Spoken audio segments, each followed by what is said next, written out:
Madam, ito na po yung bill nyo, 750 pesos. Miss, sa totoo lang, wala talaga akong pambayad.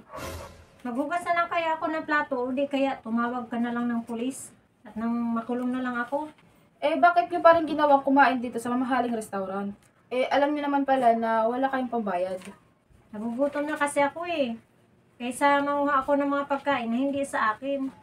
Mas minabuti ko na lang na makikain. Sige na miss, huwag mo na akong alalahanin. Tumawag ka na ng pulis para makulong na rin ako. Ma'am, meron ba naman po akong konting naitabing pera dito? Ito po, tanggapin nyo at ibayad nyo rin po sa akin. Kakaiba ka rin sa lahat ng mga sinubukan ko. Ma'am, sa tuloy lang yung pananalita, mukhang may ibig sabihin kayo. Tama ka, isa akong milyonarya. At nagpanggap lang ako na walang pambayad. Naghanap kasi ako ng taong may gininto ang puso na magiging tapat sa akin na maging amo niya. Pwede ka bang magtrabaho sa akin kapalit ng malaking pera na kikitain mo na hindi mo panhawakan sa buong buhay mo at bigyan kita ng 5 minuto para magdesisyon. Sige po ma'am, ngayon mismo, magre-resign po ako dito bilang waitress. Manager Ann, magre-resign na po ako ngayon mismo. Ha? Pero bakit? May millionaire tayong customer at inalok niya ako magtrabaho sa kanya. Kapalit ng malaking pera. Kylie, tama ba yung narinig ko? Iiwanan na lang kami dito na ganun kadali? Oo, hindi ko na ito papalagpasin ang pagkakataong ito.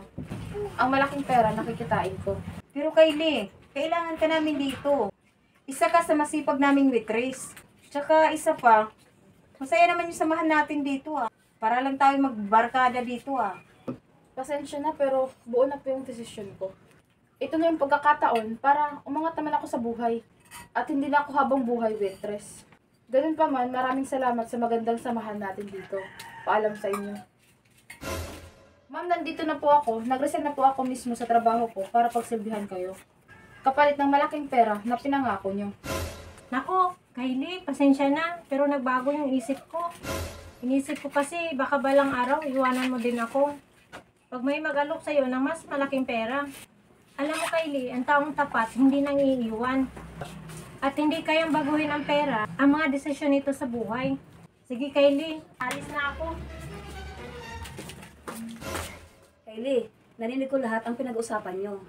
Sana, maging aral to sa'yo. Napag-isipan maigi ang gagawin desisyon.